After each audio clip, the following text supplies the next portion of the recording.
Welcome to Cambodia Business Week. Today is our first on-location Cambodia Business Week. And why not have Mexican food? It's a good time to do it. That's right. We're here at Agave Cocina. Agave Cocina. Agave Cocina. Again, this is the funny part of Anthony never being able to pronunciate anything properly, but there you go. But I could say it's Michael Pataran, who is the chef and owner of the restaurant. So first let me say good afternoon. Good afternoon. Welcome, everybody. We're obviously recording today. It's not Saturday morning as we normally have, but we're recording today, so this will be broadcast on Saturday morning. So let's talk a little bit about you. Where are you originally from? Toronto, Canada. Born and raised, but always traveling my whole life from my teenage years on. Worked in Italy, traveled to the South Pacific, throughout Europe, worked in the Caribbean, United States. Parents were in the business. They owned restaurants and What type clubs. of restaurants do they own? They had taverns and pubs and bars and nightclubs as well. So I kind of grew up in this industry. It kind of chose me. So at a very young age, I also had grandparents that were very good cooks. So I was kind of drawn to the kitchen in my youth, and that kind of played through as I grew up and got into this business full time. Did you have any formal training? Yeah, I went to culinary school in Australia. Australia? Yeah. Not France? Not France, no. I went backpacking in Australia when I was 19 and 20. I went to culinary school there and worked around, and that's when I kind of fell in love with the whole Asian aspect of cuisine. That Asian explosion back in 90, 91 hadn't hit North America yet. So it was still a very Cal-I-Tel kind of a food scene back then. So when I came back, I kind of kept pushing and getting into the whole Asian side of it, especially focusing on the Japanese. Japanese. Yeah. Love Japanese. Yeah. All right, so how'd you end up in Cambodia? I worked with a friend in the Bahamas. There was a guy that I was the F&B manager and chef at a luxury resort called Albany in the Bahamas. And there was a guy that I actually hired to be another GM of a club who happened to be Canadian as well from Vancouver. And after he came on, we became good friends. Years go by, he left there, ended up in Bhutan, but we stayed in touch. Right. And then he took a job in Cambodia at Songsa in the islands. Songsa Private Island. Now, who would that be? Bradley. Bradley, okay. Do you know Bradley? No? Okay. But anyways, so he gave me a call one day and said, hey, I'm looking for an executive chef. He said, the old, do you know anybody? Kind of throwing the line out there. And I said, I was very busy where I was at the time in Toronto, and I said no, and kind of passed it by. And then another month later, revisited, and before you knew it, I was in Cambodia. Did you work in Songsa? Yeah. Okay. So you, I was a chef for a year. How was the Songsa experience for you? It was pretty amazing. I lived on an island before, so I understand island life and culture, and it can be pretty slow at times and a little bit wall climbing. It was nice. It's pretty. It's 27 villas, right? It's a par 5, right? You live on a par 5. Right. That's how I explain it to people. So after a year, it was kind of getting a little too much. So I was craving a bit more. Everybody wants to go there. Yeah, exactly. It's great. It's a great place to visit. Beautiful place. It is beautiful. It's great to visit, and it's a great location. It's very serene and peaceful at night. The staff are fantastic. But a year was good for me. And you're dealing with a lot of wealthy people. Yeah, you are. Yeah. How is it harder? Is it harder to deal with much wealthier people that are paying quite a significant amount of money to be there? It was, but when I was at Albany, we were dealing with incredibly wealthy people like Paul Allen's and that kind of people. Right. So it was compared to Songsa, it was a private resort community, so they lived there. The golfers, Justin Rose, and all these people live there. So we've been really used to kind of dealing with them and the wants and demands and things. Now we always like to ask, what is your strangest experience that you have? So, what was the strangest experience you had on Songsa? You mean with a guest? Yes. Oh. We always have to ask hospitality people. Yeah, there's guests that think that you are their own personal assistant. Right. That want we had we had a lady that came in and she was like that. She wanted everything down to a T the way she wanted it, no matter without anybody else being cared for. She wanted to have 100% personalized service, and it can get a bit tricky, but people will tend to do that. So you had to balance that one. Yeah, you do. You gotta manage it basically. You gotta be a good manager. You learn how to manage people, and you gotta learn how to manage guests and clients. It's the same way. So what were the type of foods that you served on Songsa? It was pretty much international. We did do a lot of obviously local Cambodian because people were coming there, and that was the flavor. But we had nights where we would do, I built a tandoor when I was there, so we did Indian pit cooking. We have Italian nights.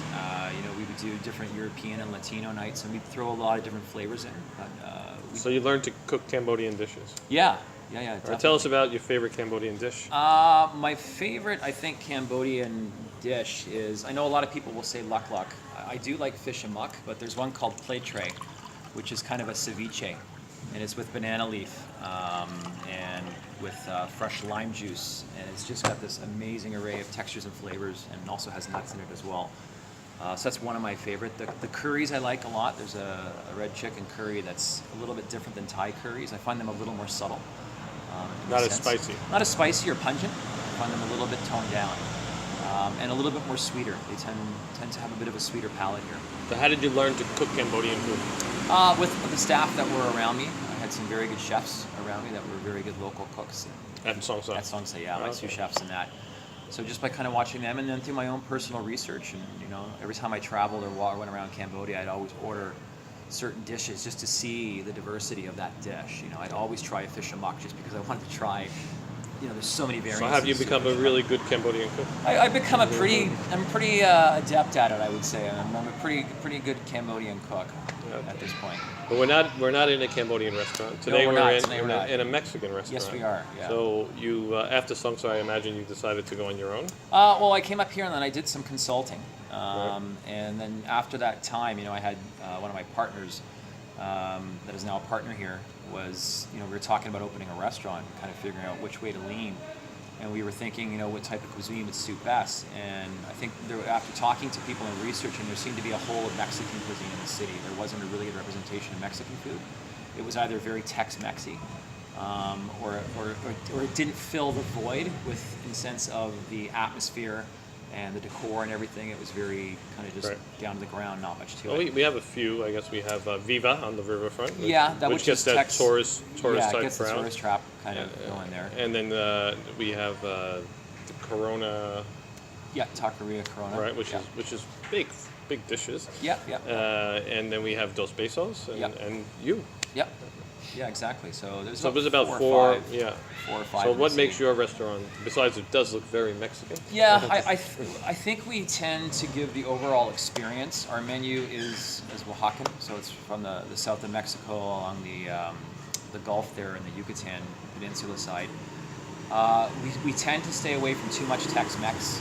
We don't do the Mexican mice and all these things that people do that are more Tex-Mex food. So we have a lot of dishes that are indigenous to that area. We have the tlayudas, which are the pizzas that are folded over like quesadillas but larger. Right.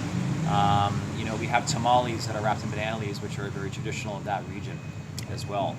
And we tend to stick to more Mexican soul food in that sense. What's Mexican soul food? It's food that your mom and pop would cook when you were growing up. So the tamales, for instance. Tamales are one of the staples of Mexican cuisine that people don't really know a lot about that come to Mexican restaurants. And we have people that come here, and we always recommend the tamales. And people love our tamales. We make them, with fresh masa. Come here for tamales. You have to try the tamales. Yeah, definitely. And we make them with fresh masa, and we stuff them with chicken and pork, and we make fresh cheese in house. So we make a fresh queso fresco every other day, and we use that for stuffing and wrap it in banana leaves, and we serve it with a mole, which is a very traditional sauce of Oaxaca. And mole is one of the cornerstone sauces, and it's made from chilies and tomatoes and nuts and spices all ground up together and then basically cooked over a low fire just to get this thick kind of a ragu kind of texture to it. And it's finished with chocolate at the very end, Mexican chocolate. Wow. Yeah. I think that people think of Mexican food to be very spicy. Is it spicy? It's this is the thing. A lot of people will say, I didn't find it really spicy. I think that, again, it's the Tex-Mex thing of loading a dish up with chilies. It comes from the American side. Yeah, it definitely does. It's Wow. the Amarillo, Texas kind of California, Southern California cuisine where they load it with chilies to a point where it blows your palate away. But a lot of Mexican dishes are not even that spicy. They contain spices, but not necessarily chili heat. Some are very hot, but not all of them. And people tend to think that all Mexican food should leave you fiery. When you're finished eating it, your mouth should be on fire, and that's not the case. So what are the most popular dishes in your restaurant? And I know you like to cook certain things and Yeah. that you enjoy, but when people come, what do they typically order? Is it the traditional burritos and enchiladas? We do have those. Our menu, the thing is, the sales of our menu are really broken down. It's pretty equal, which is good. when you have a heavy-sided menu where you have like 70-80% all in one item category, it's a sign of an unbalanced menu. Ours is very balanced, so we sell our octopus is one of our biggest sellers. Octopus, you get that locally. Yeah, we get that locally. Okay. It's one of our biggest sellers. Our flautas, which are basically enchiladas that are rolled up and deep fried, nice and crispy on the outside, they sell really well. Our tlayudas, which are our pizzas that are basically folded over, sell really well. We cook them in our pizza oven. Our tacos and enchiladas all sell really well. And then we have antijitos. Taco, everybody thinks of as the most popular Mexican dish. And it really is. At the end of the day, it is. You can't get away from it with the taco explosion that happened 10 years ago all over North America. It's kind of like snack food as well. Antijitos are street food. Yeah, so, you just with a margarita. Or... Exactly. A nice cold Corona to wash it down. We do the corn, the atoles, which is the corn with it's a garlicky mayo with fresh cheese on top and chili and lime, really nice, roasted in the oven. So we do all that typical street food as well. We have a new menu starting after Mexican Independence Day, which is on the 16th. We're having a big bash on that day. 16th of September. Yeah. So on Saturday. So you're having a big party here. Big party here. Big bash. There's a big bash happening here at Agave Cocina. It's Mexican Independence Day, the biggest holiday of the year. It's not Cinco de Mayo. That's actually a big holiday in the States. They made that big. In Argentina. Yeah, but not in Mexico. So it's the Independence Day on the 16th on the Saturday. It's from 4 o'clock to 11. We have a piñata we're going to put up. We have taco stations, enchilada stations. We have tamale stations as well. And a nacho station. We have a tequila shooter girl. We have jalapeno eating contests. We have boat races with Corona, all kinds of stuff. So. Jalapeno eating contest. So it's going to be a lot of fun. So if you can make it out, it's $15 per person, and that gets you 2 food items and 2 drink items. As well, it gets you a ticket into the raffle to whack our piñata. Okay. So it's a lot of fun. Let's talk about matching with drinks, because I think most Mexican restaurants I go here in Cambodia, it's all about margaritas, frozen margaritas. Yeah. I mean, is that typical for Mexican food, or is that sort of the that's touristy? North American touristy. We don't do frozen margaritas. We do frozen margaritas, but we don't do like the machine kind of stuff. Right. We offer our margaritas that are either blended or shaken, because it's like a martini. I find people like them either done one way or the other. Some people don't like them frozen or don't like them pureed. We carry over 40 types of premium tequila and mezcal, the largest selection in all of Cambodia. Now, is tequila only for shots, or is that no? It's there are tequila that's designed for shots, and that's usually the shooting tequila, so it's not a high quality. Right. It's just something to kind of get you where you need to go. But it's never a good place. Yeah, exactly. And then we've all had that tequila night and day after. But really good tequila, premium tequila, is a sipping tequila. It's just like a cognac or a single malt or any other great beverage. Now, what brands would people be aware of, should try? Well, we have the Artanon, which is a fantastic line. We also have Ocho, which is another great line. We carry the whole Patron line, the 1800 line as well. Herradura. We carry the Jose, the Cuervo, the Con Familia, the Classico though, which is the extra aged, extra años, which is a very high, it's the highest end tequila they make. And what's the significance of the worm in the? Worm is in mezcal. It's not in tequila. Okay. Sorry. And it's usually in a cheaper's mezcal. It's the U.S. college kind of frat party things with the worm and the mezcal. There are some good mezcals that do have the worm in it. Is there any reason worms in them? Any reason to have them? No, there's not. It's just more of a novelty kind of a thing. Okay. So really, really good high-end tequilas and mezcals will not ever have worms. So if you want different types of tequilas, this is the place to go. Yeah, definitely. This is the place to come. For sipping, not for doing shots. Not for shooting. Yeah. We have the Tres Generazione, which is another fantastic line of tequilas. So if you want to try some really neat tequilas and something different, this is definitely the place you want to come check it out. Okay. Can we get a tour? Yeah, of the restaurant? sure, for sure. Michael, you told us you have, a diversity of different types of tequila. This Phnom Penh, no doubt, is a drinking town. Yeah. Not that you want people to come here and just drink, because the food is fantastic, but you have some fantastic line of tequilas here that are quite special. So can you describe some of these tequilas? Yeah, we have, as I said, a great array of tequila here. This is just a sampling of some of the tequilas we have. So this is the Cuervo line. This is the Platino. This is their Blanco. This is the highest end of the Blanco that they make. Most people are used to the Cuervo. They also make a shooting tequila, which is not a premium level tequila. It's not 100% blue agave. which is where what tequila is actually made from. So this is a very high-end one. And then we have Tequila Ocho here. And the owner was actually here. He signed the bottle. Here, Thomas. He's the owner of the actual company, and he came down here and he stood up on the bar and signed this. So it was a very cool thing for us. Artenum. And Artenum was named one of the 10 tequilas in the world to try before you die. So it's a pretty fantastic tequila itself. Cabeza is a very earthy, kind of minerally type tequila, very clean drinking, but a lot of people tend to love this tequila. We get a lot of the customers. And then we have the Tres Generaciones, and this is the Plata as well, or the Blanco tequila. And then we have the Supreme Selección from Patron, which is the very, very high-end tequila from Toronto. And this costs you about $20 a shot. $20 a shot. How much is the bottle?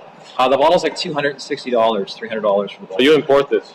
Yeah, this one we bring this one in. And then we also have the Añejo line here, which is from 1800, which is very well-known line. And we carry a bunch of their products. And then we have the Olmeca here, which is the extra aged Añejo as well. And then Don Julio, which a lot of people know too, a very popular tequila. So that's just a couple of the tequilas we have. And then we have the Mezcal over here on this side. And we have the Los Danzantes, which is probably one of the premier mezcals that you can get. It's made by this lady that's a saint in the community there. She's just a fantastic maker, mezcalier. And then we have the Alipus, which again is a fantastic mezcal in its own right. And then the Legal Mezcal. And the illegal mezcal is also a little bit more earthy, a little bit more stronger and bold of a mezcal. So, do you want to try one? Do you want to try a little bit of It's something? a little bit early in the afternoon for me, but let me ask, for your typical Mexican dishes, let's say, as we talked about jokingly a little bit about people in enchiladas and tacos, what would you recommend? Tequila is not in the sense of pairing like it is for wine. Right. It's more of a festive thing, a communal thing. So you get a bunch of people together. You just drink and celebrate the love of tequila by eating Mexican food. There are certain ones that pair better Like with certain dishes. after eating drinks? You know? Yeah, I kind of think you kind of start it towards the end of a meal, Right. and then you move into it that way. You can pair it with cuisine, but I think in a festive style like this, it's not really what Mexican food is about. It's very communal and celebratory. And that's what tequila is. It's a drink to celebrate over the efforts of what these artisans go through to make it. And what happens is, like, we get people that come in and they'll have a tequila or two, but when the drinking starts, it's after the meal. And that's when the bottle comes out, and that's when they start drinking. That's when the fun begins. That's when the fun begins. It's not as digestive in any way, though, is it? You know what? It's got a lot of probiotics in it. So tequila has just been recently found that if you actually have one shot of tequila a day, it's very good for your system. It helps your system function a little bit better. Okay, let's... But there are a lot of it's been proven by science. So this is not a theory; it's a fact that it is a probiotic. So it's one of the better liquors that you could actually drink. Good. Let's move on to the kitchen. Sounds good. Guys that bring all the hard work and make all the food for you. So we make all of our tortillas in-house for our tlayudas and for our tacos and our and all of our enchiladas and all of our dishes. So we have two types here. We have a flour tortilla that we make fresh every day, and then we also have the corn tortilla, which is made from masa, which is a Mexican corn flour dough, and we make these every day. Mix them with a little lard, and then we press them in these tequila press here. So we have a few of these tequila presses that we use, and we make these every day, and it's a heavy cast iron press, so the weight really helps. But you can use store-bought presses. I mean, store-bought tortillas that are frozen and stuff, but they're just not the same. When you get a really good flour tortilla, it's night and day in the difference in the product it makes. So they're pretty easy to make. Once you get the hang of it, you got to make a couple hundred before you can figure out the right kind of method. But like I said, after you eat these, you'll never want to eat a frozen one again.